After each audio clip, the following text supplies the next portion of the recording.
ओम सभी को नमस्ते। मंत्रोच्चारण। ओम सहना भवतु सहनौ भुनक्तु सह वीर्यं करवावहै तेजस्विनावधीतमस्तु मा विद्विषावहै। ओम शांति शांति शांति। वेदांत दर्शन की कक्षा संख्या 77 है। दूसरे अध्याय के दूसरे पाद के 3 सूत्र किए हैं। पहला सूत्र है रचना अनुपत्तिश्च न अनुमान। इस सूत्र का अर्थ आपको बताना है। वीरेंद्र जी, रचना अनुपत्तिश्च न अनुमानम, इस सूत्र का अर्थ बताइए बिना देख के। प्रकृति में कार्य करने की शक्ति है, यदि ऐसा कहा जाए तो सही नहीं है, क्योंकि बिना चेतन के प्रकृति रचना नहीं कर सकती। अच्छा, ठीक है। प्रवृत्तेश्च, इस सूत्र का अर्थ रामवीर जी बताइए। प्रवृत्तेश्च सूत्र का अर्थ बिना देख के, किसी को देखना नहीं है। रामवीर जी समझ रहे हैं, अब सुन रहे हैं?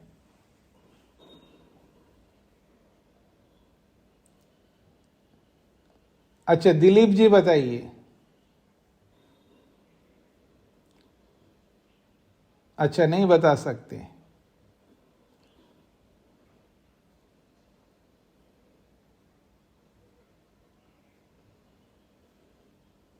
मेरे स्क्रीन पे जितने लोग दिखाई दे रहे हैं ना,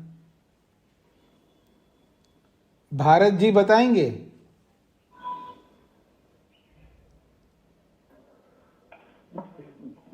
प्रकृति बिना चेतन काम नहीं कर सकती,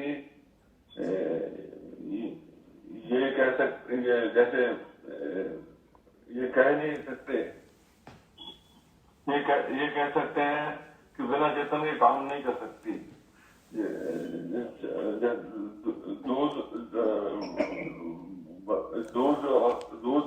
स्तनों में दूध और ये और जल, नदी की धाराएं ईश्वर की कृपा से बहती है। नहीं, ये तो जो ये आगे के सूत्र की बात बता रहे हैं। तो तेज नारायण जी बताइए प्रवृत्तेश्च। आचार्य जी, अगर ये माना जाए कि प्रकृति में परिवर्तन करने की स्वयं में क्षमता है, या इस तरह का वो सब सामर्थ्य उसमें है, तो ये सिद्ध नहीं होता, क्योंकि जड़ पदार्थों में स्वयं में प्रवृत्त होने की प्रवृत्ति नहीं पाई जाती। ये चेतन में ही पाया जाता है। चेतन के सहयोग से ही प्रकृति काम करती है, और चेतन का सहयोग जो होता है या संयोग होता है वो ज्ञान पूर्वक होता है, ज्ञान पूर्वक होता है। क्योंकि जो भी कुछ उदाहरण दिए गए हैं, जैसे कुम्हार अगर कोई पात्र बनाता है, बर्तन बनाता है, तो बगैर कुम्हार के चेतन पर व्यक्ति के बिना प्रकृति स्वयं प्रवृत्त नहीं हो पाती। कुछ उदाहरण और दिए गए हैं कि ज्ञान पूर्वक कैसे हैं, समर्पण का भी भाव दिया गया है, जैसे वधू और वर का और गुरु और शिष्य का, ये सब उदाहरण भी दिए गए हैं। ये समर्पण है, ये सब ज्ञान पूर्वक है, अर्थात प्रकृति स्वयं में प्रवृत्त नहीं हो सकती बगैर चेतन पदार्थ के प्रेरणा। जी हाँ जी,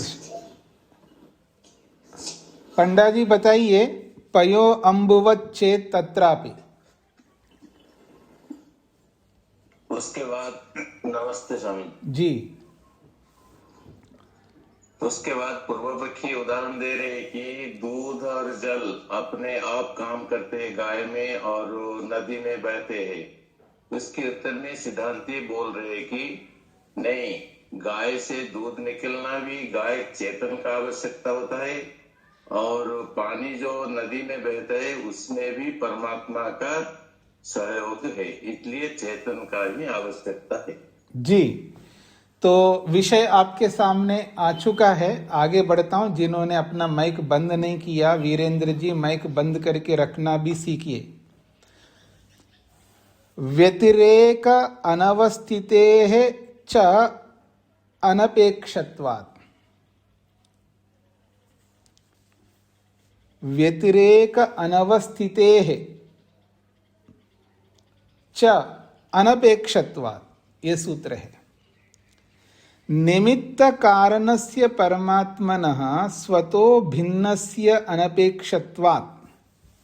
अनपेक्षत्वात् का अर्थ कर रहे हैं निमित्त कारणस्य परमात्मना। परमात्मा निमित्त कारण है, तो निमित्त कारण रूप परमात्मा के बिना स्वतः भिन्नस्य अनपेक्षत्वात्। स्वतः अपने आप, भिन्नस्य का मतलब है परमात्मा से भिन्न प्रकृति। निमित्त कारण परमात्मा के बिना स्वतः प्रकृति जो है बिना परमात्मा की अपेक्षा से, यहां तक आ गया। व्यतिरेक अनवस्थितेः च प्रवृत्तेः भिन्ना निवृत्ति व्यतिरेक। व्यतिरेक का अर्थ क्या है? तो कह रहे हैं प्रवृत्ते भिन्ना निवृत्ति। प्रवृत्ति का मतलब है बदलना, कार्य के रूप में बदलना, ये प्रवृत्ति है। और उस प्रवृत्ति से भिन्न क्या होगा? निवृत्ति होगी, कार्य से कारण के रूप में जाना। कारण से कार्य के रूप में आने को यहां पर प्रवृत्ति कहा है और कार्य से कारण के रूप में जाना निवृत्ति कहा है। तो प्रवृत्ते भिन्न निवृत्ति व्यतिरेक। प्रवृत्ति से भिन्न निवृत्ति को यहां पर व्यतिरेक शब्द से कहा है। और वो व्यतिरेक क्या है? प्रलय, प्रकृति भाव। वो प्रलय के रूप में प्रस्तुत होना, प्रकृति के रूप में वापस आना, यही यहां पर व्यतिरेक है, यही यहां पर निवृत्ति है। तो दोनों बातें बताइए। अनपेक्षत्वाद को समझाया, व्यतिरेक अनवस्थिते को भी बताया। निमित्त कारण परमात्मा से स्वतः, परमात्मा के बिना स्वतः भिन्नस्य अनपेक्षत्वात्। परमात्मा के बिना स्वतः भिन्न का यहां अपेक्षा नहीं, अर्थात वो स्वयं नहीं कर सकती। जो प्रकृति है वो परमात्मा के बिना स्वयं प्रवृत्त नहीं हो सकती है।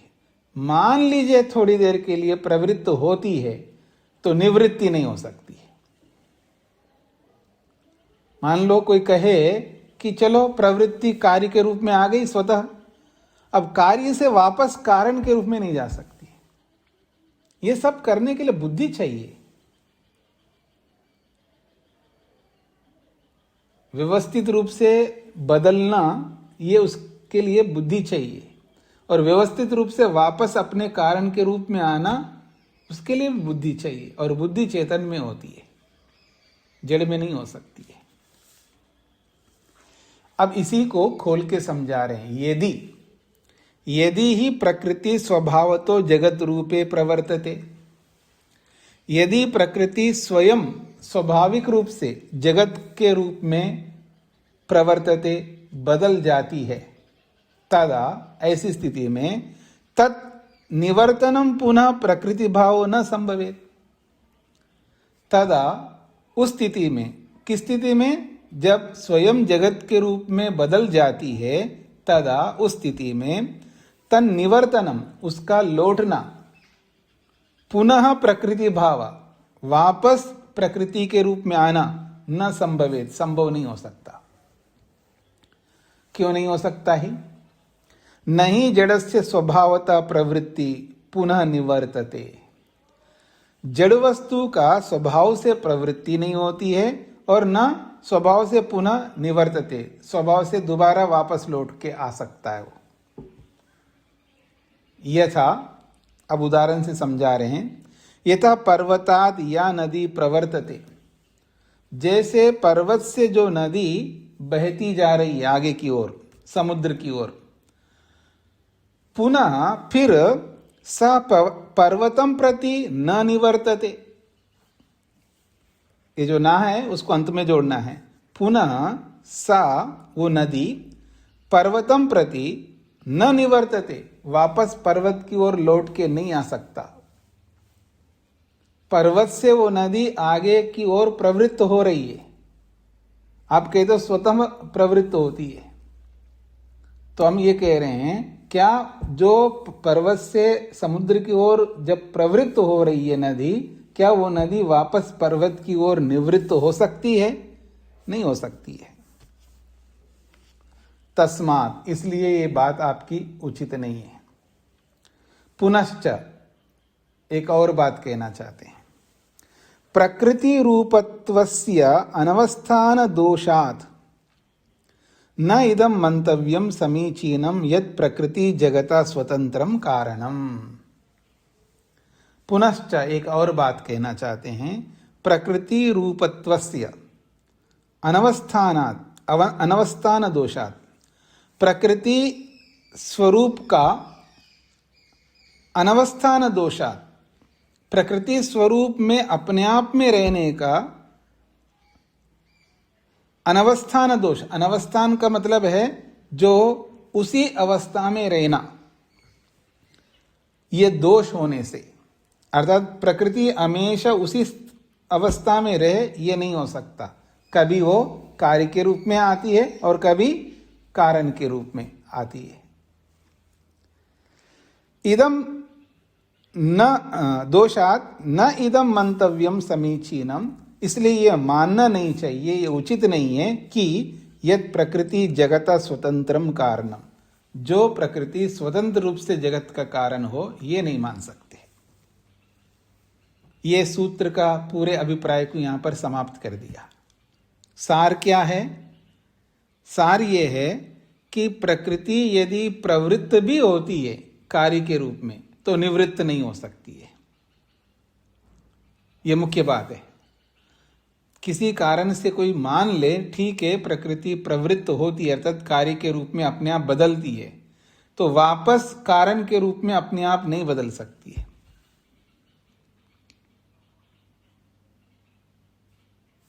क्योंकि उसके लिए बुद्धि चाहिए, कब मेरे को बदलना है, कब वापस आना है। वैसे तो कब मेरे को कार्य के रूप में जाना है, ना तो उसकी बुद्धि है ना वापस लौट के आने की बुद्धि है, दोनों नहीं है। तो थोड़ी देर के लिए मान भी ले कि वो कार्य के रूप में आ गई है, तो वापस कारण के रूप में नहीं जा सकती है। ये इसका तात्पर्य है। ये पूरा कर दिया यहां पर। इदम सूत्रम शांकर भाष्य अन्यथा व्याख्यातम, इस सूत्र की व्याख्या शंकराचार्य के भाष्य में गलत ढंग से की गई है। व्यतिरेकस्य अर्थ प्रवृत्ते भिन्ना तस्याः प्रवर्तको निवर्तका पदार्थ कल्पिता। व्यतिरेकस्य अर्थ, जो सूत्र में जो व्यतिरेक शब्द आया है, उस व्यतिरेक शब्द का जो अर्थ है वो क्या किया है उन्होंने? प्रकृते भिन्नः तस्या प्रवर्तको निवर्तकः पदार्थ कल्पिता। प्रकृति से भिन्न कोई प्रवृत्त करने वाला, कोई निवर्तक लौटाने वाला, ऐसे पदार्थ की कल्पना की है। प्रकृति से अलग कोई उसको प्रवर्तन करने वाला, अर्थात उसको कार्य के रूप में बदलने वाला, और निवर्तकम उसको वापस लौटाने वाला कोई अलग पदार्थ है, ऐसा उन्होंने कल्पना की है। ये उनका अर्थ है। अब कहते हैं न तो तद व्यतिरेकेन प्रधानस्य प्रवर्तकम निवर्तकम वा किंचित बाह्यम अपेक्षम अवस्थितमस्ति। कहते हैं न तो तद व्यतिरेकेन, उसके व्यतिरेक अर्थात उससे भिन्न अर्थात प्रधानस्य प्रवर्तकम प्रकृति को प्रवृत्त करने वाला, ये निवर्तकम उसको लौटाने वाला, किंचित बाह्यम अपेक्षम कोई बाह्य वस्तु की अपेक्षा है,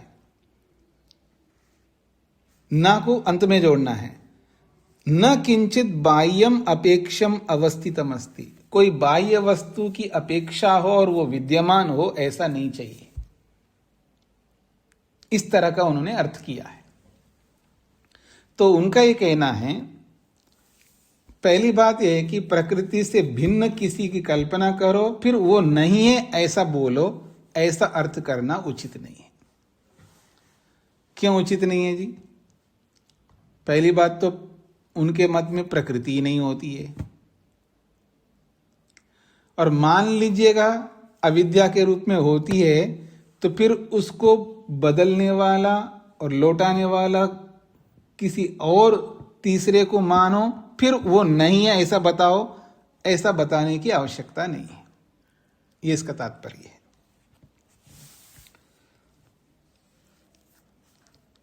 आज ये बातें समझ में आ गई जी जो कहना चाह रहे हैं? शंकर भाष्य के द्वारा जो बातें कही जा रही है वो समझ में आ गए सबको? हाँ जी शोभा जी,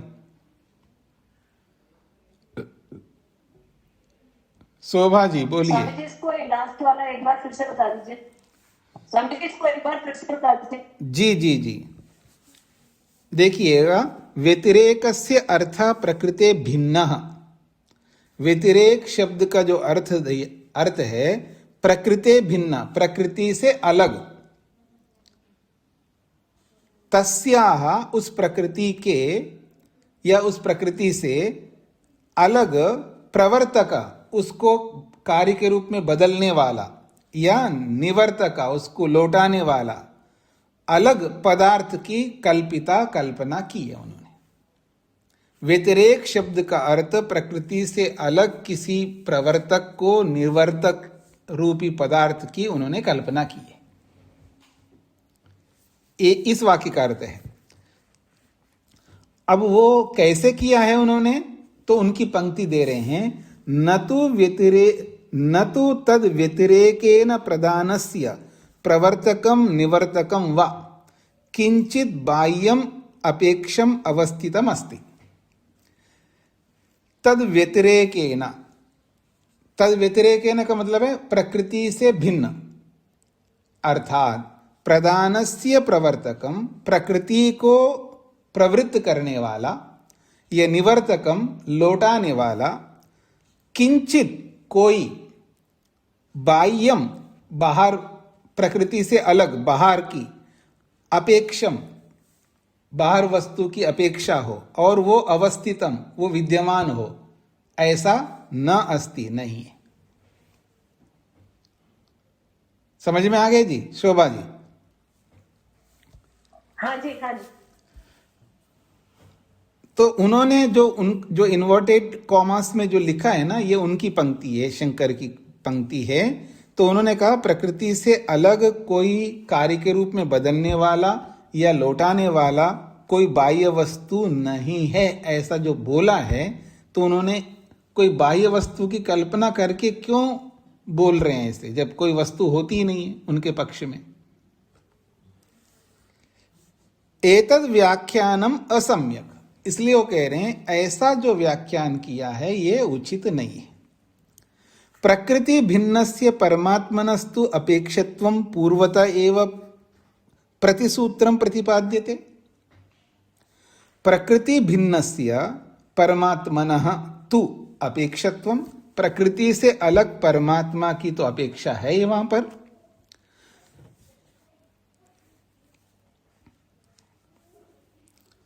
पूर्वतः एवं प्रतिसूत्रम प्रतिपाद्यते, पहले से ही हर एक सूत्र में इसका वर्णन करते हुए आ रहे हैं पीछे से। यानी प्रकृति स्वतः नहीं बना सकती है, प्रकृति से अलग परमात्मा होता है, परमात्मा होता है वही बनाता है, ये हर सूत्र में पीछे से बताते हुए आ रहे हैं।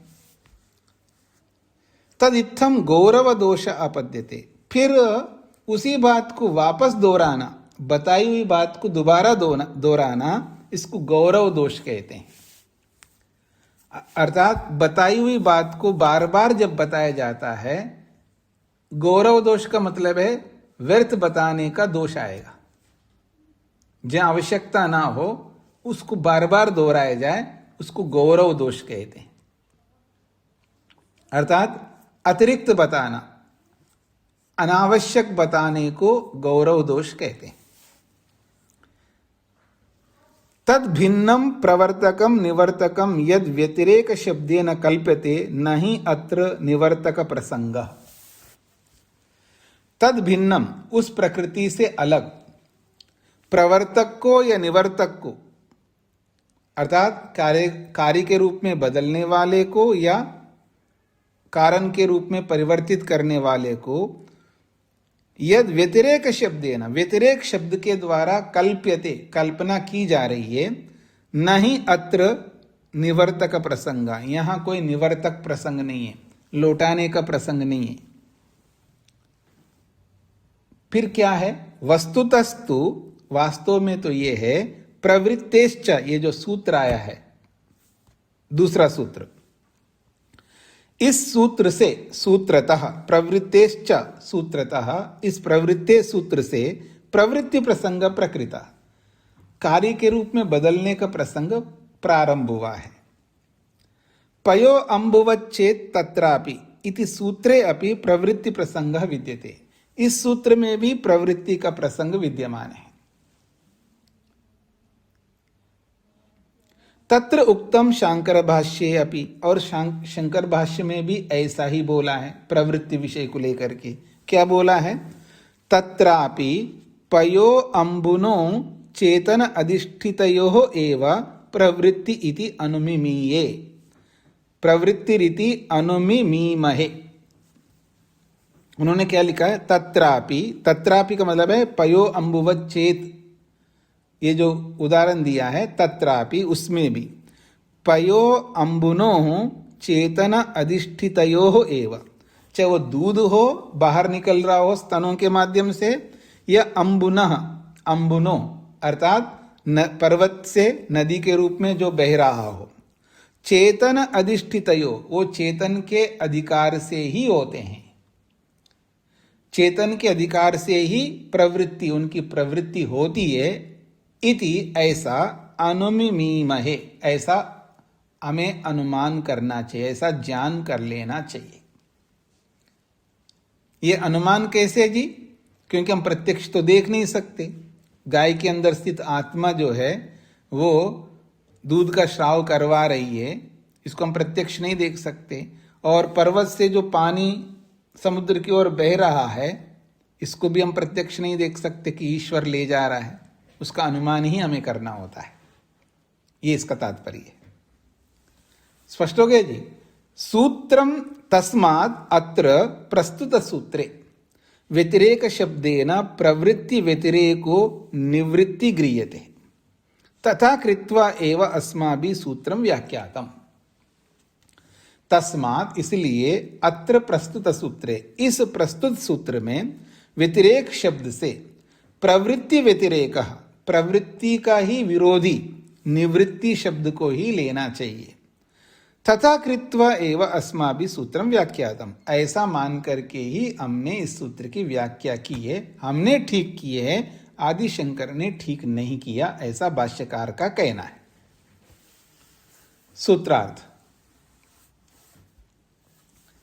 यदि प्रकृति स्वभाव से कार्य जगत के रूप में प्रवृत्त होती है, यदि प्रकृति स्वभाव से कार्य जगत के रूप में प्रवृत्त होती है, तो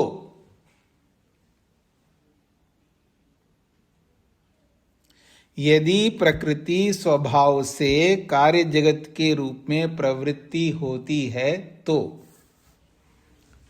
यदि प्रकृति स्वभाव से कार्य जगत के रूप में प्रवृत्त होती है, तो कार्य जगत के रूप में प्रवृत्त होती है, तो स्वभाव से निवृत्ति की व्यवस्था नहीं हो पाएगी। तो स्वभाव से निवृत्ति की व्यवस्था नहीं हो पाएगी।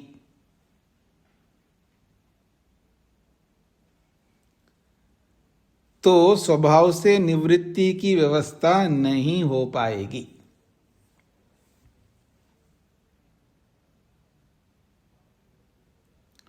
तो स्वभाव से निवृत्ति की व्यवस्था नहीं हो पाएगी। निमित्त कारण परमात्मा की अपेक्षा न होने से, निमित्त कारण परमात्मा की अपेक्षा न होने से,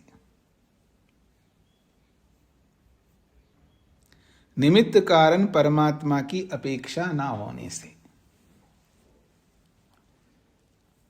यह अनपेक्षत्वात् का अर्थ है। अर्थात निमित्त कारण परमात्मा की अपेक्षा न होने पर प्रकृति किसी कारण से कार्य जगत के रूप में प्रवृत्त होती है तो स्वभाव से निवृत्ति की व्यवस्था नहीं हो पाएगी, ऐसा इसका तात्पर्य होगा। हाँ जी, दोबारा देखिए, यदि प्रकृति स्वभाव से कार्य जगत के रूप में प्रवृत्त होती है तो स्वभाव से निवृत्ति की व्यवस्था नहीं हो पाएगी। क्यों? निमित्त कारण परमात्मा की अपेक्षा न होने से। जब निमित्त कारण परमात्मा की अपेक्षा है ही नहीं है तो स्वयं ही कार्य जगत के रूप में प्रवृत्त होगी। अगर कार्य जगत के रूप में प्रवृत्त होगी तो फिर निवृत्ति नहीं हो पाएगी। ये इसका तात्पर्य है। सभी को स्पष्ट हो गए जी सूत्रार्थ? हाँ जी, गायत्री जी।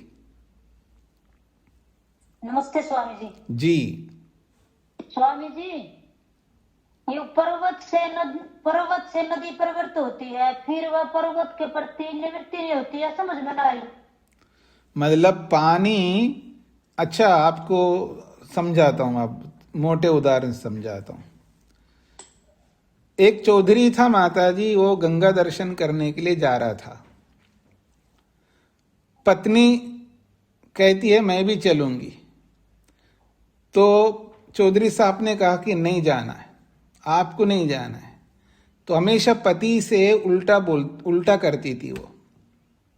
कभी सुना है जी ये कहावत, कहानी? चौधरी साहब ने कहा मैं गंगा दर्शन करने जा रहा हूं, तो पत्नी कहती है मैं भी चलती हूं। नहीं, आपको नहीं चलना, मैं तो जरूर चलूंगी। चल पड़ी। तो आई गई हो तो चलो कोई बात नहीं, मैं तो गंगा में स्नान करने जा रहा हूं, तुम किनारे पे रहे ना। नहीं, मैं तो जरूर आऊंगी गंगा के अंदर। तो गंगा के अंदर वो भी चली गई। तो जा ही रही है, तुम एक काम करो, ये गाय है, इसका पूंछ पकड़ के रहना। मैं तो बिल्कुल नहीं पकड़ूंगी। तो पूंछ नहीं पकड़ा तो बह गई। जब बह गई है तो अब वो चौधरी साहब उस पत्नी को ढूंढ रहे हैं। अब बह गए तो ढूंढना पड़ेगा ना, पत्नी आखिर। तो जिधर पानी जाता है ना उससे उल्टा ढूंढ रहे हैं वो। तो लोगों ने कहा क्या ढूंढ रहे हो? मैं पत्नी को ढूंढ रहा हूं। भले आदमी पत्नी को ढूंढ रहा है तो आप जहां पानी जा रहे हैं उधर ढूंढो ना। नहीं जी, आपको नहीं पता, मेरी पत्नी हमेशा उल्टा चलती है। माता जी समझ में आ गया गायत्री जी? निवृत्त होने का मतलब है उल्टा चलना। गंगा जिधर जा रहे है ना उसके उल्टा चलने का मतलब है पर्वत की ओर आना। ये है निवृत्ति। धन्यवाद स्वामी जी। आगे बढ़ता हूं मैं। वो तो मैंने संक्षेप से निपटा दिया उदाहरण को, नहीं तो बहुत लंबा है ये उदाहरण। हाँ जी, अन्यत्र अभावाच्च न त्रिनादिवत। अन्यत्र अभावात् च न त्रिनादिवत। अथ च एक और बात कहना चाहते हैं। न त्रिनादिवत प्रकृत्याख्यम अव्यक्तम त्रिनादिवत जगत रूपे परिणमते।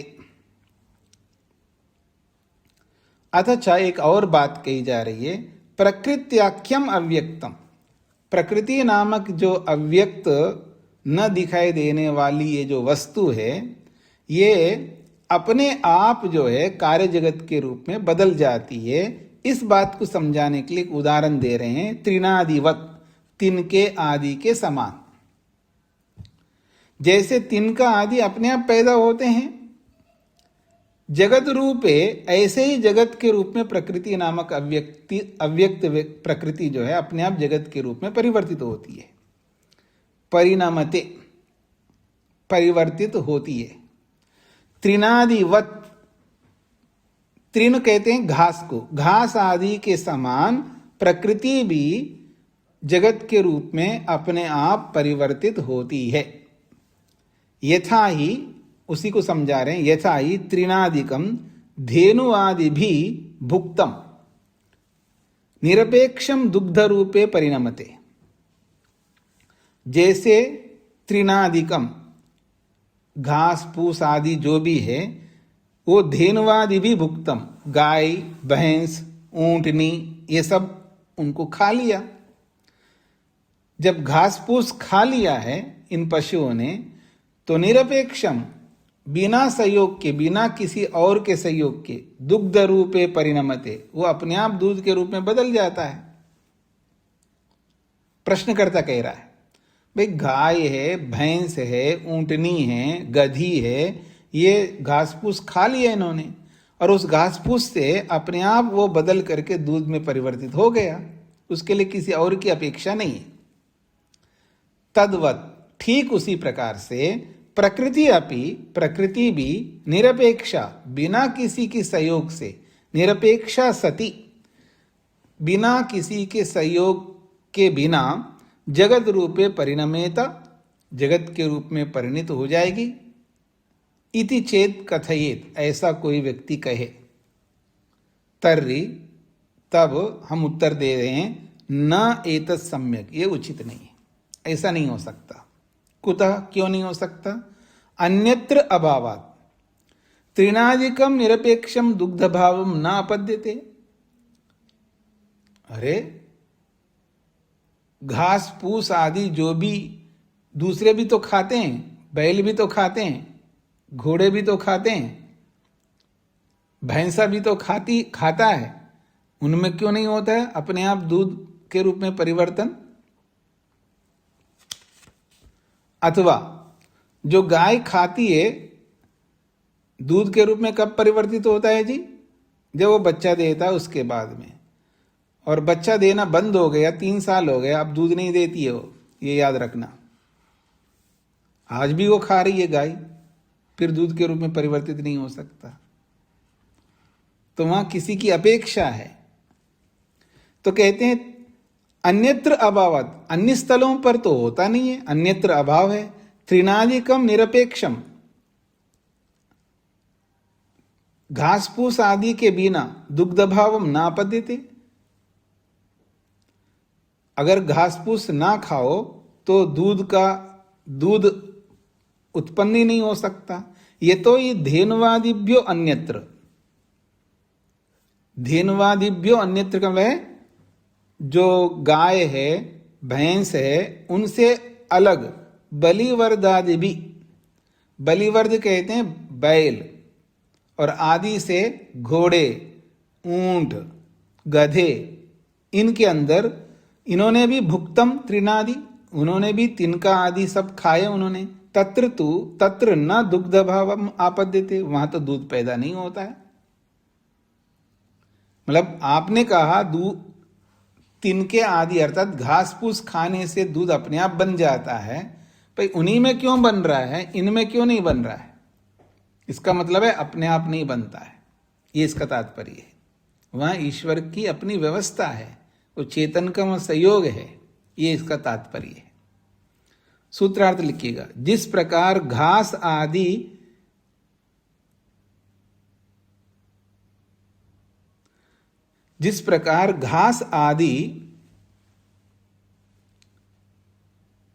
बिना किसी के अपेक्षा किए बिना, जिस प्रकार घास आदि बिना किसी के अपेक्षा किए बिना, जिस प्रकार घास आदि बिना किसी के अपेक्षा किए बिना दूध के रूप में बदलता है, जिस प्रकार घास आदि बिना किसी के अपेक्षा किए दूध के रूप में बदलता है। बिना को 2 बार ना करके अंत में कर सकते हैं। जिस प्रकार घास आदि किसी के अपेक्षा किए बिना दूध के रूप में बदलता है, जिस प्रकार घास आदि किसी के अपेक्षा किए बिना दूध के रूप में बदलता है, उसी प्रकार प्रकृति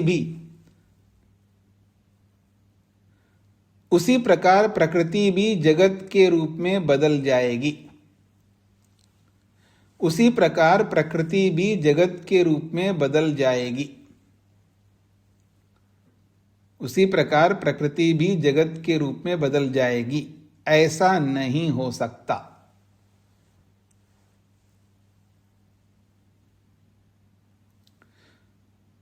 ऐसा नहीं हो सकता। ऐसा नहीं हो सकता क्योंकि बैल भैंस आदि में नहीं, बैल भैंसा आदि में ऐसा नहीं होता। बैल भैंसा आदि में ऐसा नहीं होता। जिस प्रकार घास आदि किसी के अपेक्षा किए बिना दूध के रूप में बदलता है, उसी प्रकार प्रकृति भी जगत के रूप में बदल जाएगी। ऐसा नहीं हो सकता क्योंकि बैल भैंसा आदि में ऐसा नहीं होता है।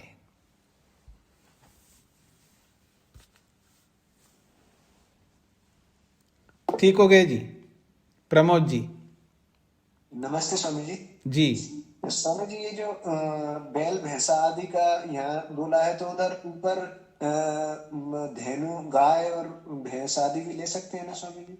हाँ, तो लिया था ना। हाँ जी, धेनु आदि का मतलब है गाय है, भैंस है, ऊंटनी है, ये तो है। आदि से कोई भी दूध देने वाली पशु को ले सकते हैं। स्वामी जी, सूत्रार्थ में ऐसा नहीं लिखवा है, इसलिए कि बिना दूध के रूप में बदलता है, ऐसा लगा है। घास आदि किसी की अपेक्षा किए बिना दूध के रूप में बदलता है। हाँ जी, वहां पर भी ले सकते। में दूध के रूप में वो गाय आदि में लिख सकते हो, कोई दिक्कत नहीं, लिख सकते हैं। जिस प्रकार गाय आदि में ऐसा लिख सकते हो, आप अपने स्पष्टीकरण के लिए लिख सकते हो। जी जी, लिख सकते। हाँ जी, आगे बढ़ रहा हूं जी मैं। अभ्युपगमे अपि अर्थाभावात्। अभ्युपगमे अपि अर्थाभावात्। प्रकृतौ जगत रचनायै प्रवृत्ते अनपेक्षायाः स्वाभाविक्या अभ्युपगमे स्वीकारे अपि दोष आपद्यते। अपि और भी कहना चाहते हैं इसी संदर्भ में। अभ्युपगमे अपि, अपि का मतलब और भी। अभ्युपगम कहते हैं स्वीकार करने को। प्रकृतौ जगत रचनायै प्रवृत्ते, प्रकृति में जगत को बनाने के लिए प्रवृत्ति होती है, और वो प्रवृत्ति अनपेक्षाया, दूसरे की अपेक्षा किए बिना, स्वाभाविक स्वभाव से होती है, ऐसा अभ्युपगमे अर्थात स्वीकारे अपि, ऐसा स्वीकार करने पर भी दोष आपद्यते, दोष आता है। प्रकृति में, प्रकृतौ प्रकृति में जगत रचनायै, जगत को बनाने के लिए अनपेक्षाया प्रवृत्ति, बिना किसी की अपेक्षा से ही प्रवृत्ति होती है, अर्थात स्वाभाविक, स्वाभाविक रूप से प्रवृत्ति होती है, ऐसा अभ्युपगमे अर्थात स्वीकारे अपि, स्वीकार करने पर भी दोष आपद्यते, दोष आता है। नैवं जगत रचना घटते, अर्थात जगत की रचना नहीं हो पाती है। कुतः, क्यों नहीं हो पाती है? अर्थ अभावात्, अचेतनायाम तस्याम प्रकृतो प्रयोजन अभावात्। अचेतन उस प्रकृति में प्रयोजन का अभाव होने से वो क्यों स्वयं जगत के रूप में बदलेगी जी? उसको क्या पड़ी है? पहली बात तो उसके अंदर बुद्धि नहीं है, उसके अंदर सामर्थ्य नहीं है, वो जड़ प्रकृति है, अपने आप जगत के रूप में परिवर्तित क्यों होगी? क्योंकि कोई काम होता है तो उसका प्रयोजन होता है ना। तो स्वयं प्रकृति जगत के रूप में परिवर्तित नहीं हो सकती, क्योंकि प्रयोजन ना होने से। तो प्रकृति का क्या प्रयोजन है? वो अपने आप जगत के रूप में क्यों बनेगी? उसका कोई प्रयोजन तो है ही नहीं, तो फिर क्यों बनेगी वो? ये प्रश्न सिद्धांती कहना चाहते हैं। ये बात समझ में आ रही है जी सभी को?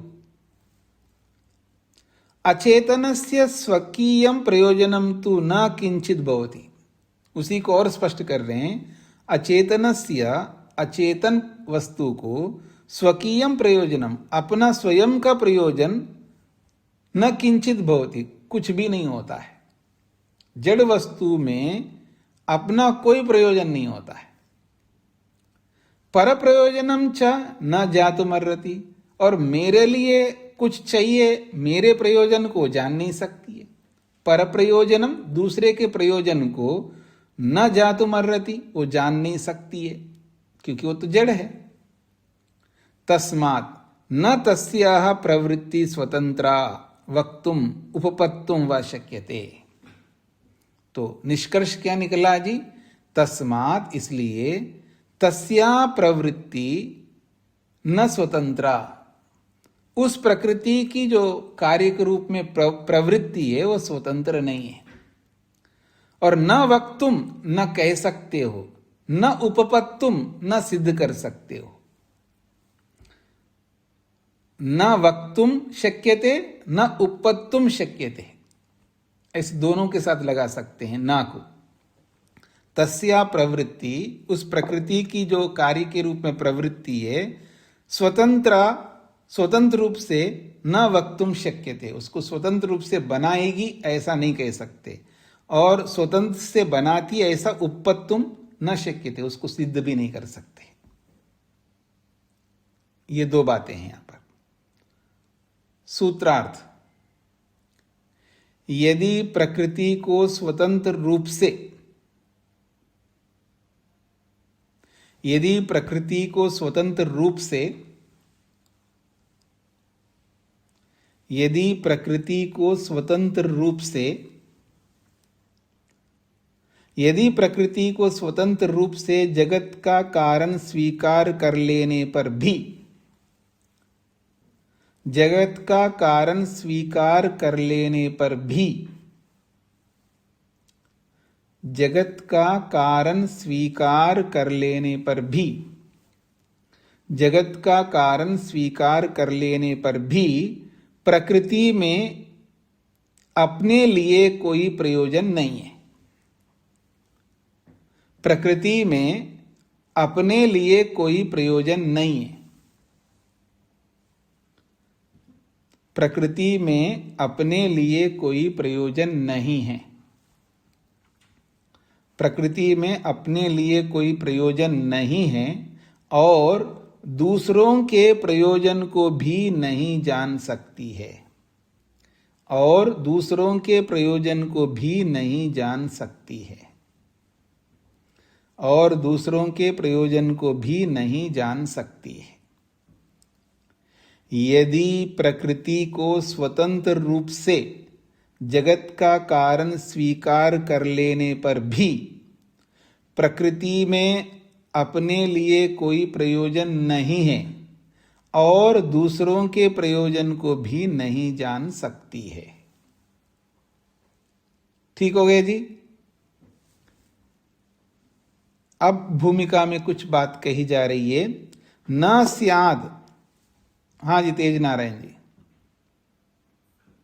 जी स्वामी जी, हमने सांख्य दर्शन में पढ़ा था कि जब किसी को मुक्ति प्राप्त हो जाती है तो प्रकृति नर्तकी के समान अपना कार्य विवाह समेट लेती है, तो इसका इससे लिंक नहीं हो पाता। देखिए वहां, देखिए कोई बात कही जाती है ना, मुख्य और गौण को लेकर के कही जाती है। प्रकृति अपने आप नर्तकी के समान निवृत्त कर लेती है, ये गौण प्रयोग है, अपने आप थोड़ा करती है, वो ईश्वर करता है, लेकिन प्रकृति कर लेती है, ऐसे गौण रूप से बोला गया है। जैसे गाड़ी अपने आप बहुत बढ़िया चलती है, अपने आप बहुत बढ़िया चलने का मतलब है बीच में कोई मैकेनिक की जरूरत नहीं पड़ती है, कोई इसको ठीक करने की जरूरत नहीं पड़ती, बस अपने आप चलती है। अर्थात वहां गौण रूप से बोला जा रहा अपने आप चलती है, वो चलाने वाले के कारण से चलती है। तो ऐसे यहां पर भी समझ लीजिएगा। स्पष्ट हो गया जी? जी जी, बहुत बहुत धन्यवाद। हाँ, गौण प्रयोग और मुख्य प्रयोग बहुत महत्व रखते हैं। हर जगह पर जो बात कही जाती है वो मुख्य रूप से कही जा रही है, गौण रूप से कही जा रही है, इन बातों को हमें समझना पड़ता है। प्रश्न है, न स्याद अचेतने स्वप्रयोजनाय प्रवृत्ति पर प्रयोजनाय तु खलु दृश्यते। प्रश्नकर्ता कह रहा है न स्याद अचेतने स्वप्रयोजनाय प्रवृत्ति। हम मान लेते हैं अचेतन प्रकृति में अपने प्रयोजन के लिए कोई प्रवृत्ति नहीं हो, मान लेते हैं, परंतु पर प्रयोजनाय तो खलु दृश्यते, दूसरों के प्रयोजन के लिए तो प्रवृत्ति होती हुई दिखाई देती है। पर प्रयोजनाय दूसरे के प्रयोजन के लिए तू तो खलु निश्चित रूप से दृश्यते प्रवृत्त होती हुई दिखाई देती है। पुरुष शरीरात शल्य निष्कर्षणाय अयस्कांताश्मन, जैसे पुरुष के शरीर से पुरुष शरीरात शल्य निष्कर्षणाय, पुरुष शरीरात यानी हमारे शरीर से कोई शल्य निष्कर्षणात, शल्य कहते हैं कोई कीला है, कोई लोहे का कोई भी अगर मान लो शरीर में चला गया किसी कारण से,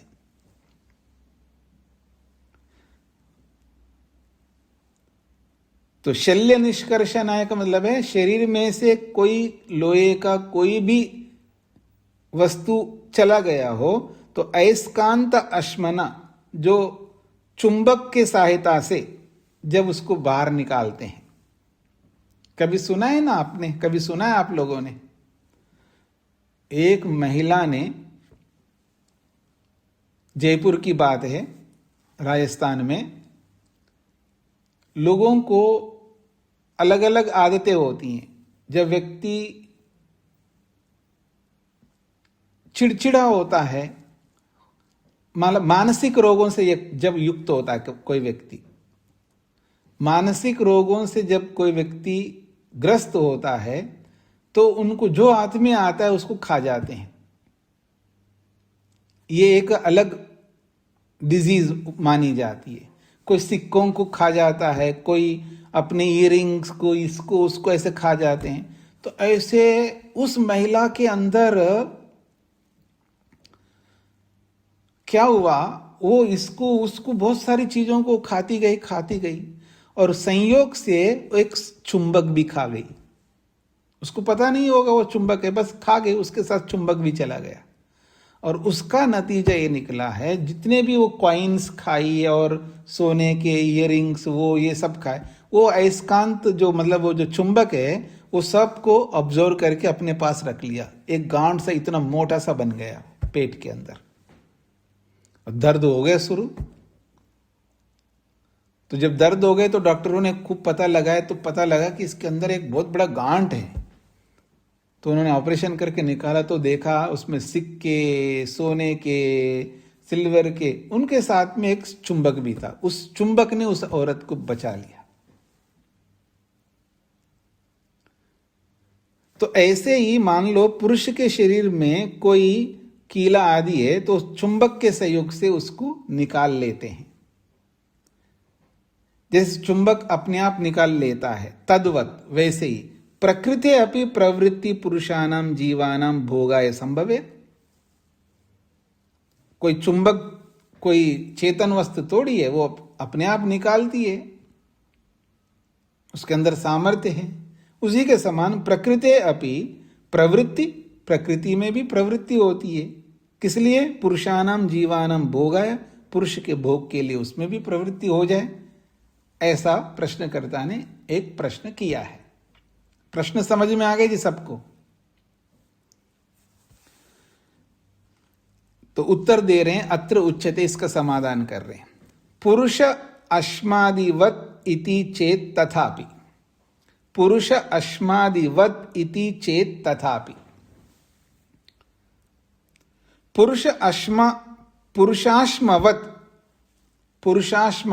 इति चेत, पुरुष शरीरात् प्राणि शरीरात् शल्य निष्कर्षणाय अश्मनो अयस्कांत मने अयः चालन प्रवृत्तिर यथा भवति। पुरुष शरीरात्, मनुष्य के शरीर से, अर्थात प्राणि शरीरात्, प्राणी के शरीर से, शल्य निष्कर्षणाय,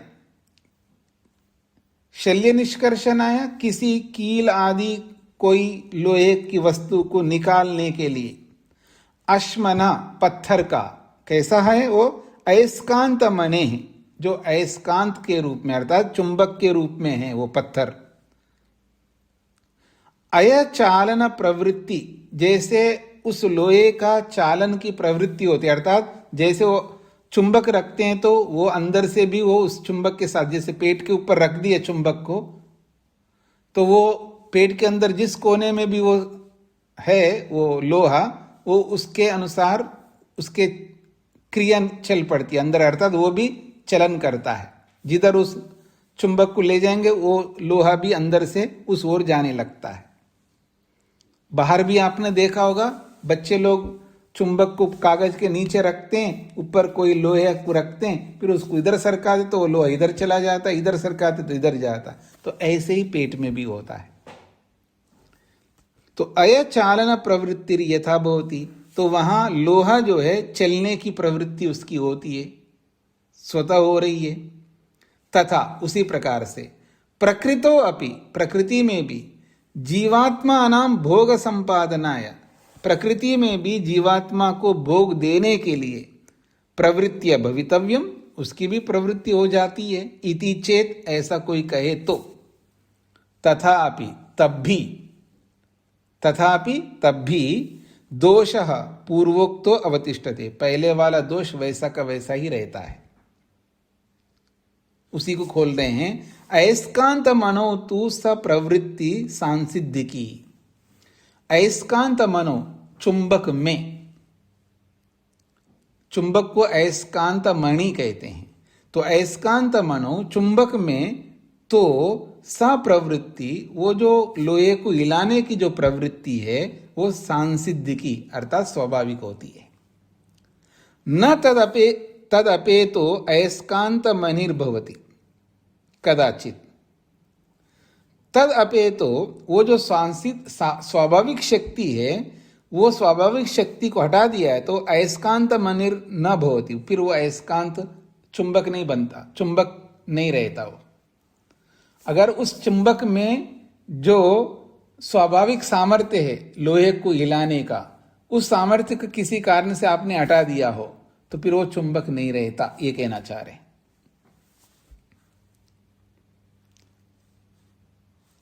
प्रकृतो तु सा प्रवृत्ति न निरंतरा स्वीक्रियते।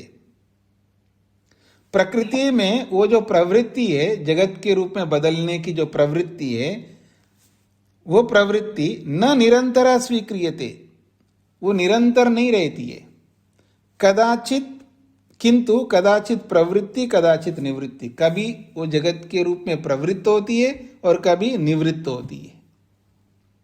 पर चुंबक में ऐसा नहीं होता है, चुंबक में सदा वो प्रवृत्ति बनी रहती है, यानी लोहे को हिलाने की प्रवृत्ति सदा रहती है। पर प्रकृति में वो सदा नहीं रहती है, कार्य जगत के रूप में बदलने का। कभी कार्य जगत के रूप में बदलती है और कभी कारण के रूप में परिवर्तित होती है।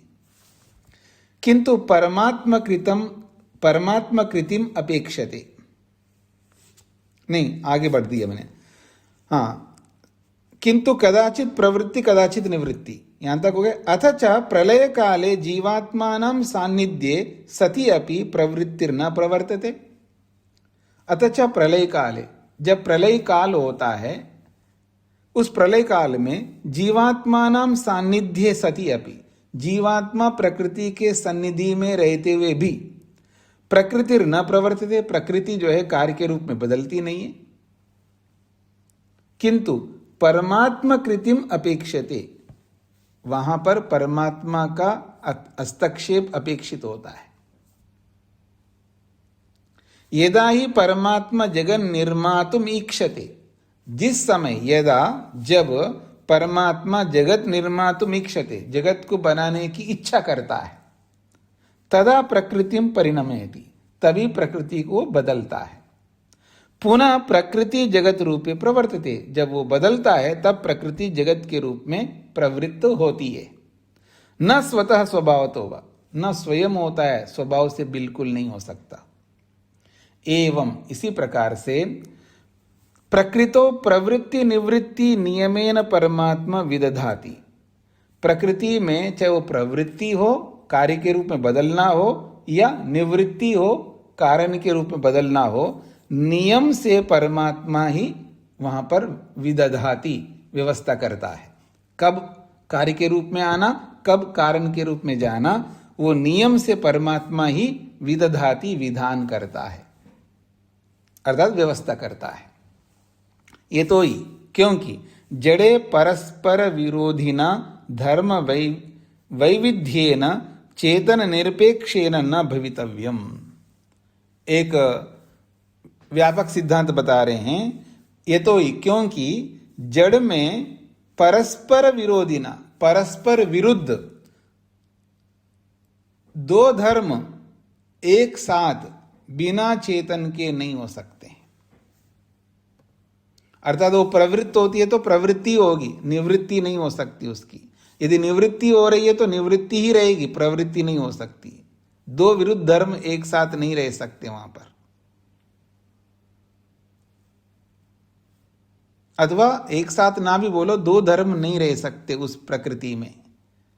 यदि परमात्मा को नहीं मानो एक प्रकार से, यानी स्वयं प्रकृति जगत को बनाती है ऐसा मानो, तो बनाने का ही काम कर सकती है।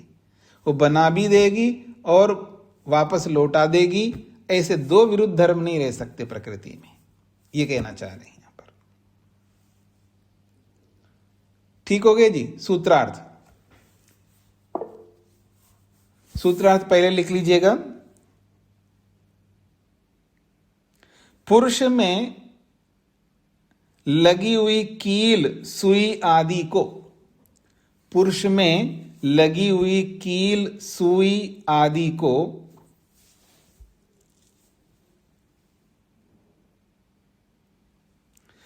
पुरुष में लगी हुई कील सुई आदि को प्रकृति में, पुरुष में लगी हुई कील सुई आदि को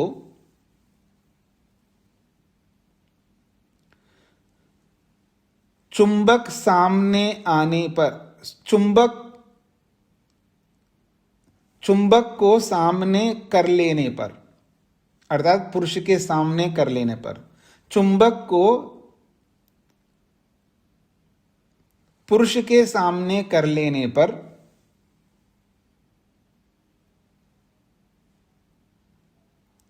चुंबक को पुरुष के सामने कर लेने पर,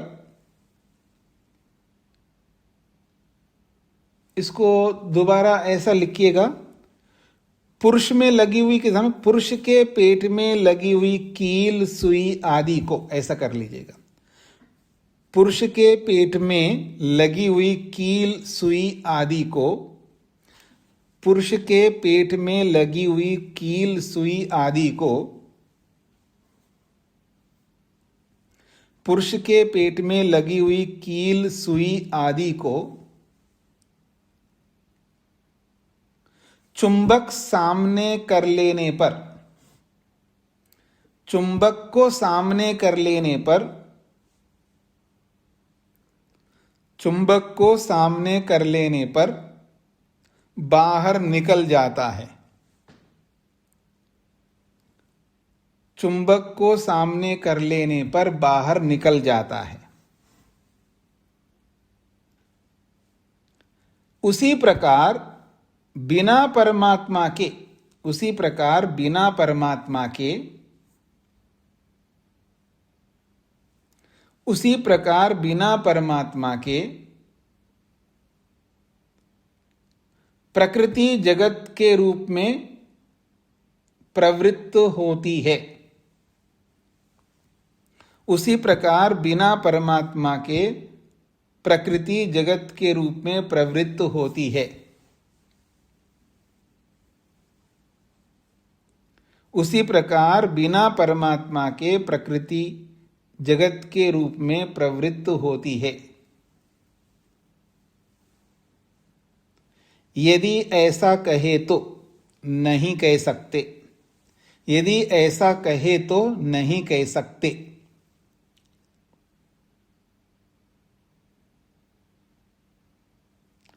यदि ऐसा कहे तो नहीं कह सकते,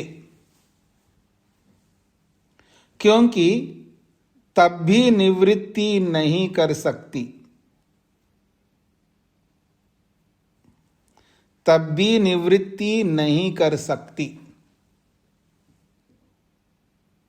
तब भी निवृत्ति नहीं कर सकती, अर्थात यथास्थान वापस नहीं ला सकती है या छोड़ सकती है। यथास्थान वापस नहीं ला सकती है।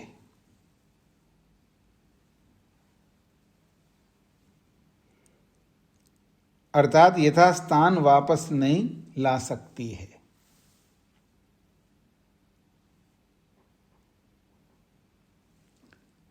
हाँ जी, पुरुष के पेट में लगी हुई कील सुई आदि को चुंबक, पुरुष के पेट में लगी हुई सुई, पुरुष के पेट में लगी हुई कील सुई आदि चुंबक को सामने कर लेने पर बाहर निकल आता है। उसी प्रकार बिना परमात्मा के प्रकृति जगत के रूप में प्रवृत्त होती है। यदि ऐसा कहे तो नहीं कह सकते, क्योंकि तब भी निवृत्ति नहीं कर सकती, अर्थात यथास्थान वापस नहीं ला सकती है। अर्थात यथास्थान वापस कारण के रूप में नहीं आती है, ये इसका तात्पर्य है। ठीक हो गया जी सूत्रार्थ? वर्मा जी को क्या कहना है? नमस्ते स्वामी जी। जी स्वामी, पांचवी लाइन एक है कदाचित प्रकृतो तुषा प्रवर्तन निरंतरा, ये वाली जरा पंक्ति पूरी बता दीजिए अर्थ। ऐसा है, प्रकृति कार्य के रूप में बदलती है तो सदा बदलती रहनी चाहिए, निरंतर बदलती रहनी चाहिए, लेकिन निरंतर नहीं बदलती। प्रलय काल में नहीं बनती है ना, कार्य के रूप में निरंतर नहीं बनती है ना, ये कहना चाह रहे। कदाचित वृत्ति, ऐसा है, कदाचित पहले के साथ जोड़ दीजिएगा, न तद अपेतो अयस्कांत मनिर्भवति कदाचित। कदाचित पहले के साथ जुड़ेगा, उस कॉमा लिखा है ना, प्रकृतौ तु सा प्रवृत्ति न निरंतर स्वीकृत। जैसे चुंबक हमेशा लोहे को चलाती है, ये चलाता है, चुंबक हमेशा लोहे को चलाता है क्योंकि उसका स्वभाव है। यदि प्रकृति के अंदर भी स्वभाव है कि बदलने की, तो निरंतर बदलती रहनी चाहिए, लेकिन नहीं बदलती, ये बात कही है यहाँ पर। बाकी बातें कल कर लीजिएगा। ओम शांति शांति शांति।